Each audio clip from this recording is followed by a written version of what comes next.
Hello friends, welcome to my channel easy science. आज जो topic हम इस वीडियो में कवर करने वाले हैं उसका नाम है माइटोकॉन्ड्रिया।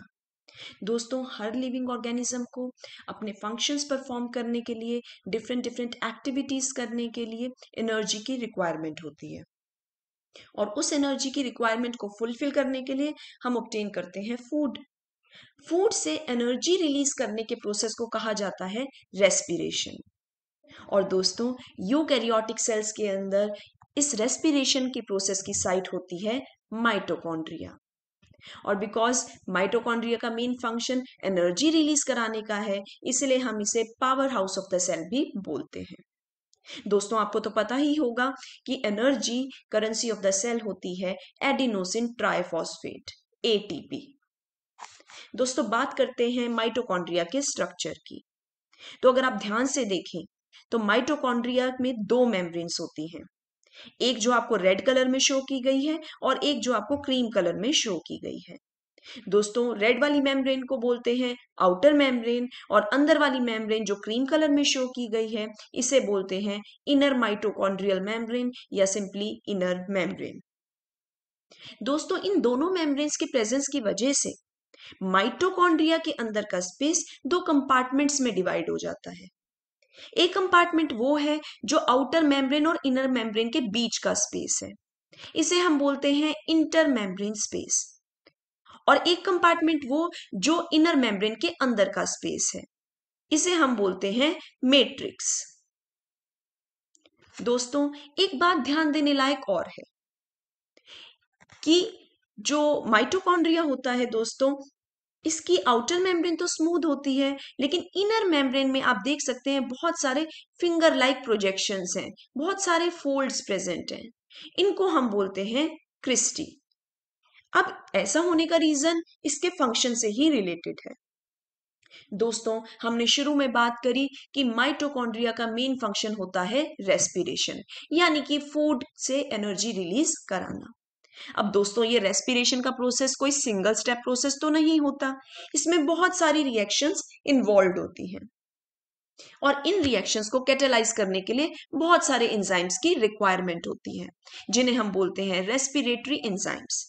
इनमें से काफी सारे रेस्पिरेटरी एंजाइम्स आपको इनर माइटोकॉन्ड्रियल मेम्ब्रेन पे मिलते हैं और कुछ एंजाइम्स आपको माइटोकॉन्ड्रिया के मैट्रिक्स में भी मिलते हैं।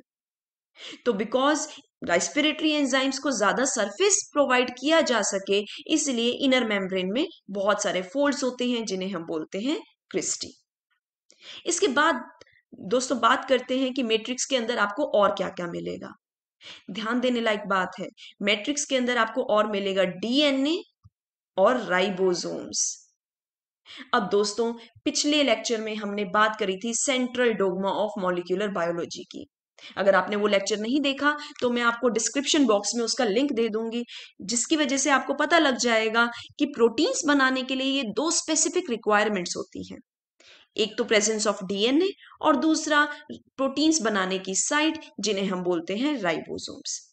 अब बिकॉज माइटोकॉन्ड्रिया के अंदर डीएनए और राइबोसोम्स दोनों ही प्रेजेंट होते हैं, इस वजह से माइटोकॉन्ड्रिया अपने कुछ प्रोटीन खुद बना सकता है।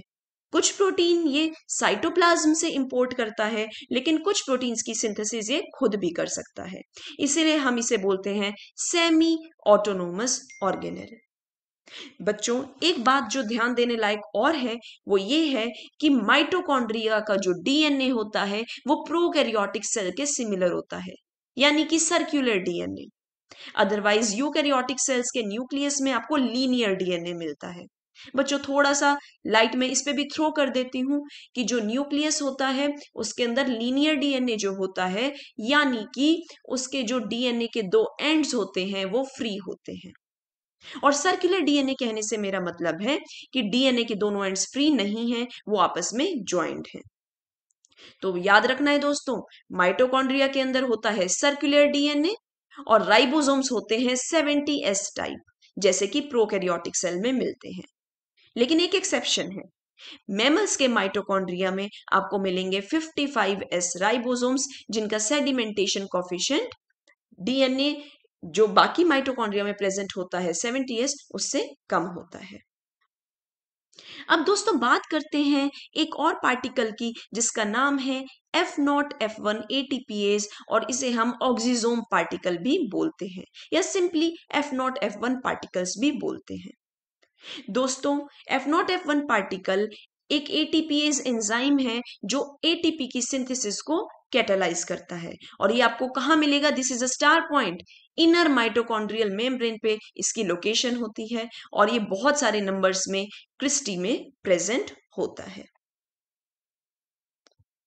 दोस्तों बात करेंगे माइटोकॉन्ड्रिया के फंक्शंस की। सबसे इंपॉर्टेंट फंक्शन तो हमने शुरू में ही डिस्कस कर लिया कि मोस्ट इंपॉर्टेंट फंक्शन माइटोकॉन्ड्रिया का है एरोबिक रेस्पिरेशन, यानी कि production of ATP from food. Right बच्चों, बात ध्यान रखनी है, माइटोकॉन्ड्रिया आपको सिर्फ यूकैरियोटिक सेल्स के अंदर ही मिलेगा। प्रोकैरियोटिक सेल्स में बच्चों ध्यान रखना है, रेस्पिरेशन तो होता है, फूड से एनर्जी तो रिलीज होती है, लेकिन वो माइटोकॉन्ड्रिया के अंदर नहीं होती, क्योंकि प्रोकैरियोटिक सेल्स में माइटोकॉन्ड्रिया होता ही नहीं है। माइटोकॉन्ड्रिया प्रोकैरियोटिक सेल्स में एब्सेंट होता है। याद रखेंगे दोस्तों, प्रोकैरियोटिक सेल्स में रेस्पिरेशन के लिए जो एंजाइम्स होते हैं वो प्लाज्मा मेम्ब्रेन पे प्रेजेंट होते हैं। तो माइटोकॉन्ड्रिया यूकैरियोटिक सेल्स में रेस्पिरेशन का साइट है, यानी कि माइटोकॉन्ड्रिया यूकैरियोटिक सेल्स में एनर्जी प्रोड्यूस करेगा in the form of adenosine triphosphate ATP. दूसरा फंक्शन है, it regulates the metabolic activity of the cell. दोस्तों मेटाबॉलिक एक्टिविटी को सेल में कंट्रोल करता है न्यूक्लियस, लेकिन उसके रेगुलेशन के लिए माइटोकॉन्ड्रिया इज ऑल्सो इंपॉर्टेंट।